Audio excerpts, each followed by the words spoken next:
I think there's only so much that you can play the same experience before it eventually starts to fade or become boring. You need new things to really entice you. Part of it is it just doesn't always feel inviting. There are people who need to sort of get in there and learn how to develop their skills and become that really competitive player, but they have to feel comfortable being able to come into that environment and do that. How do you get people more deeply connected with your universe? We're trying to make it innovative, we're trying to make it accessible, and by introducing story and a narrative thread through the whole Infinity multiplayer experience is something that we really wanted to put a lot of attention and detail into. If it's a universe that everybody wants to be really excited about, it's got to grow and evolve beyond just an incredibly balanced suite of mechanics. It's got to speak to fantasy and what people want and what they expect.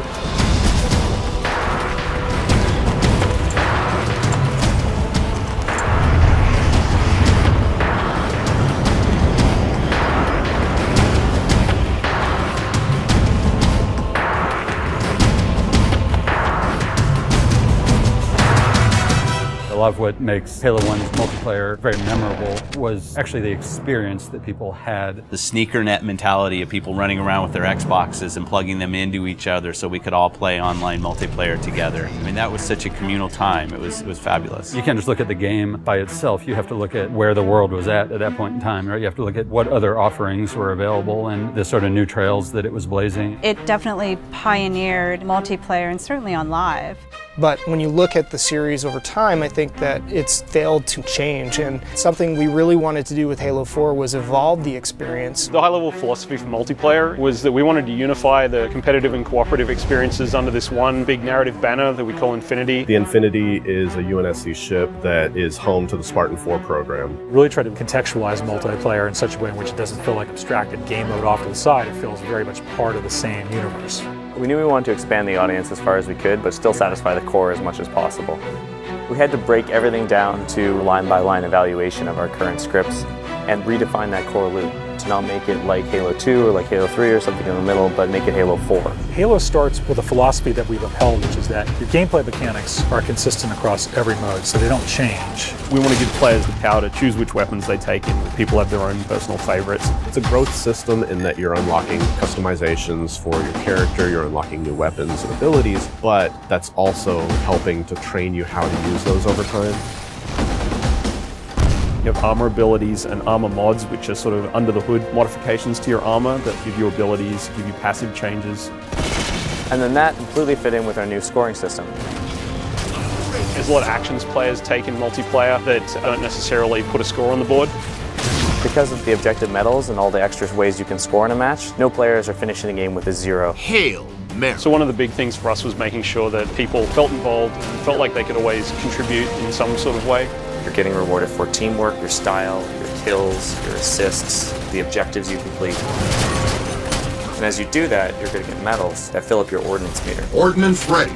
Once your ordnance meter fills up, the UNSC Infinity gives you 3 rewards you can choose from. Those are going to be power weapons, power-ups, or grenades, and you can call them down right to you. Request confirmed. We're adding death cam to a bunch of our game modes. That's a replay of the person that just killed you and how they killed you. Just adds a bit more information for players. The matchmaking system has evolved to let us join in progress. Overall, this means players will be getting into games faster and more often. So the new CTF really focuses on trying to encourage a little more team play. In the past, there was a lot of dropping of the flag and changing of roles, and it led to chaos and confusion on the battlefield unless you had a really, really well-organized team. Now when you pick up the flag, carrying flag, you're 100% committed, and at that point, your role is now to deliver that flag. Your HUD will change to tell you exactly where the deliver point is. Everybody can see exactly what it is that they're supposed to do. If you don't have that flag, then you'll still get points for helping your flag carrier, driving him around, assisting him, saving his life, returning your own flag, defending your flag against the enemies. It's a much more intense experience for all of the players. Enemy team scored.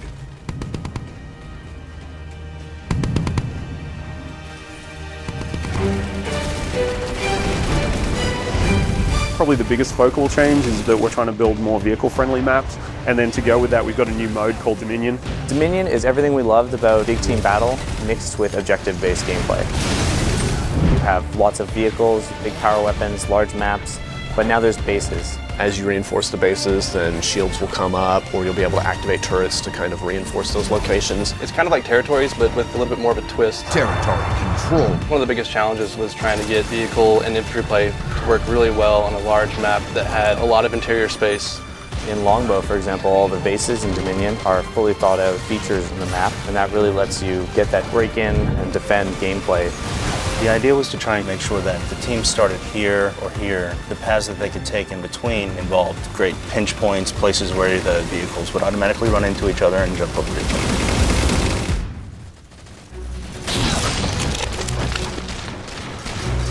Whenever we start a space, we need to concentrate on a few key things. One is that there's distinct landmarks everywhere you look, so you can orient yourself and you never get lost while you're playing. Two is that whenever you're moving from location to location, if you're jumping across a gap, that none of those jumps feel frustrating. So for instance, floods are a replacement for infection, and players have higher jump height. Infected. We needed to make sure that we could make a map that you're always going to hit your target, you're always going to be able to move around smoothly. Flood is a spiritual successor to Infection.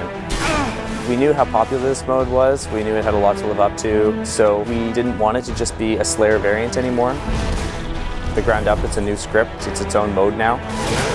And now when you're Flood, you get this new character model, you get a big claw, which you can completely slice the survivors in half with. If you look at the model, there's a set of fingers gripping the top of it. The idea being it's kind of been an explosive growth. As soon as they get infected, it just kind of pops out of them. There's like little teeth inside now. Survivor. In addition to all of the new elements that we're adding to Halo 4 multiplayer, we're bringing back and improving a bunch of old favorites. We're bringing back King of the Hill and Oddball. With Oddball, we also wanted to incorporate all the elements of our new scoring system. We were looking for ways to make it a team-based experience like never before. Instead of just running away and hiding, now players get points for passing, catching, intercepting the ball. It completely changed the landscape. We're working with Certain Affinity to build content for multiplayer. It's a pretty huge undertaking. Certain Affinity has a great history with 343. We worked with them on the Defiant map pack, and just recently with Halo Anniversary. In particular for this project, what they're doing for us is our 10 multiplayer maps, 3 of those are Forge. And one of those maps will have a Griffball core in it. Gain the lead. Forge is our toolset that allows players to customize their own levels. So we give multiple spaces that each have unique components that you can kind of mix and match to make your own layouts. We felt like a previous permutation of Forge wasn't necessarily the most accessible. The biggest thing for us was trying to increase the speed at which you can build things. We have a lot of new components. First is a magnet system, which makes it easier to line up pieces to each other.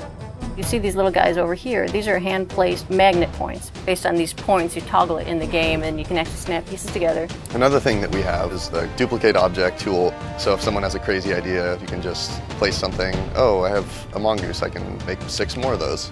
A lot of the criticism we got for past Halos was that Forge is all well and good, but the whole thing looks gray, it just doesn't look realistic. What you notice in Reach, for instance, is that the objects sitting next to each other don't know about each other at all from a lighting perspective. Now there's shadows cast on the pieces that you placed. I can place a block sort of anywhere I want, and they'll just sit there. There'll be no shadow on the ground. It'll look kind of like it's floating, even though it's actually quite close to the ground. But then if I turn the lighting on, boom, you instantly get a shadow there. There's going to be things out there where we just end up scratching our heads being like, how did someone do that?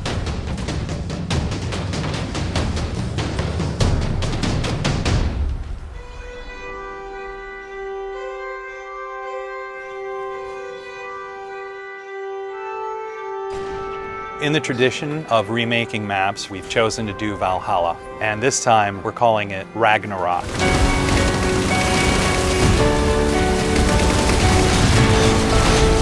It is almost identical to the original layout of Valhalla. We fine-tuned things for jetpack and things like that. But the biggest change to this map is the addition of the Mantis. Mantis is probably the biggest new sandbox toy we have this time around. When you walk up to it, you'll see it sitting on the floor, and so you hop in this hatch in the back. On its right hand, it's got an enormous UNSC chain gun, and then on the left side, it's got a 5-canister rocket pod. You can use both weapons at the same time, and the rocket pod itself, you can charge up and actually fire all 5 rockets at once.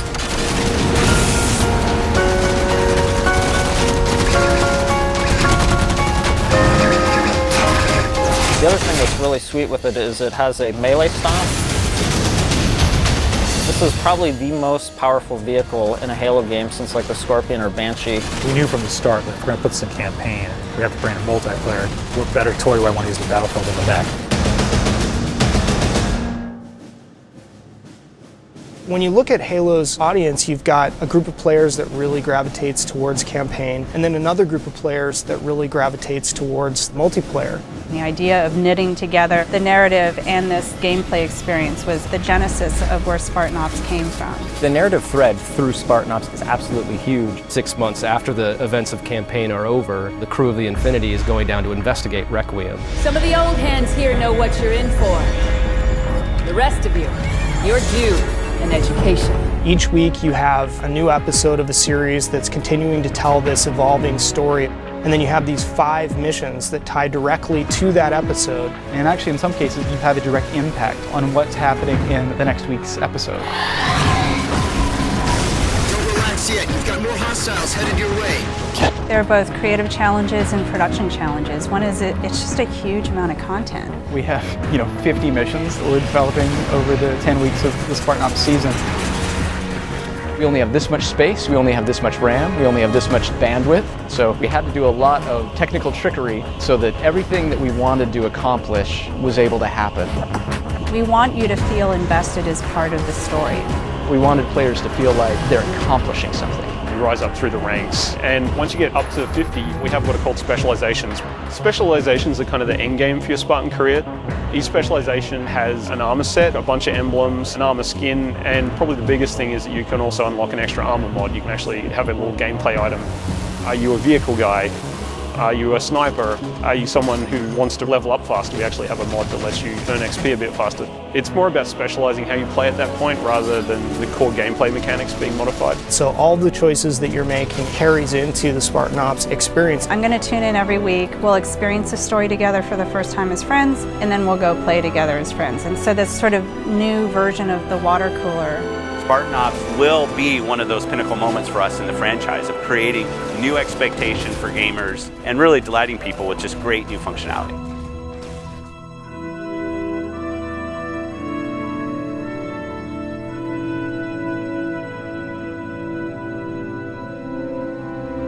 We're seeing just kind of the tip of the spear. Going where we want to go in the next steps is only made possible by building absolute confidence.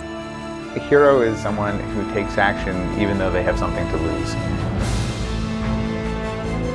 You gotta have the gumption. You gotta have the confidence to go after it, even if it means throwing your playbook away. No matter how deeply we explore the universe or how much detail that you find out about aspects of the universe, it's still bigger and more mysterious than any amount of information could ever give us. And I think that's how the real universe is. Super excited about where this game has evolved to. There's so much variation at all levels of the game that make it infinitely replayable. People play it and they say, man, that's great, I just want one more game, and another one, and just keep going. It has been sort of this puzzle that's come together person by person. And it's an amazing feeling to kind of look back and see what, as a team, we've managed to accomplish. To me, that's the most fun thing, is seeing people play it, enjoy it, and have fun. And you know it just started with that single spark, that single sentence from one designer to another.